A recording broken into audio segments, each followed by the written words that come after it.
Grabe, tig isang tray ng itlog ng manok at pugo ang ilalabon ko ngayon mga ka-dreamers. Sobra kasi ako nagkikrave sa street foods kaya naman gagawa na lamang ako. Dito ngay nilagyan ko ng asin yung tubig na nasa kawali pagkatapos ay inilagay ko na mga itlog ng manok at pugo. Kasunod naman ay aking isinalang dito sa portable camp gas stove. Habang naglalabon nga ako ay naglagay ako rito sa isang topper ng harina tapos ng mga pampalasa. Bali naglagay na rin ako rito ng 2 pirasong itlog. Syempre sa pagluluto ng street foods ang hindi mawawala ay food color. At nang pagsama-sama ko na nga iyan lahat mga ka-dreamers dito sa isang topper akin ang minekos-mekos. After naman noon ay binisita ko na itong aking nilalabon, abay luto na pala. Kaya naman akin ang tinigis ang tubig gamit itong stainless strainer. At para nga mabilis lumamig ay binantuan ko na ito ng tubig. Sobrang nakuha nga namin yung perfect na pagkakalabo ng itlog sapagkat hindi dumidikit yung balat. Kaya naman kahit napakarami ng aming binabalatan na ito mga ka-dreamers ay hindi kami masyadong nahirapan at napakadali lamang talaga. Nang mabalatan na nga namin ito lahat ay sinaling ko na rito sa planggana. Tapos naglagay na ako ng isang boteng mantika dito sa kawali. Syempre alam ko na kahit hindi ko pa sa inyo sinasabi kung anong lulutuin kong street foods ay alam nyo na agad. Pero syempre sasabihin ko pa rin baka kasi may slow learner na nanonood sa atin ngayon.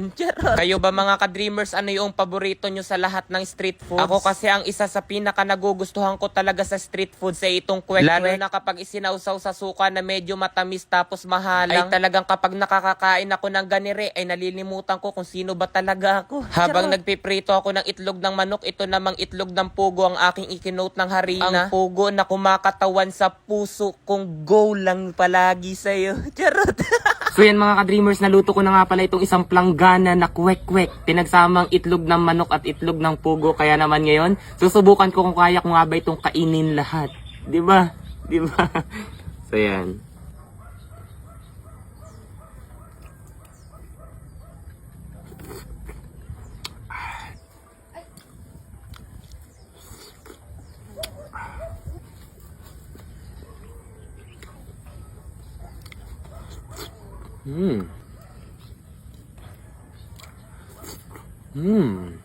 Ang sarap.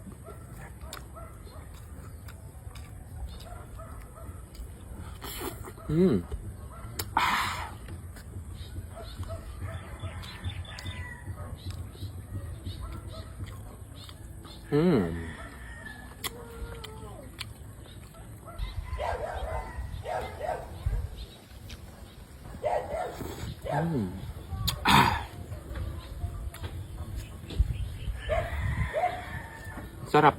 I mean, maasim na matamis yung sausawan. Na mahalang.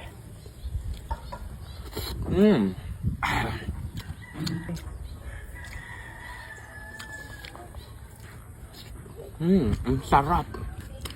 Yung, ito naman tayo sa malaki. Yan, ang bigat. Wow. Okay. Natin.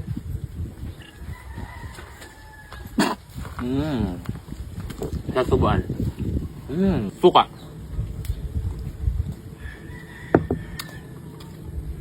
Ang sarap.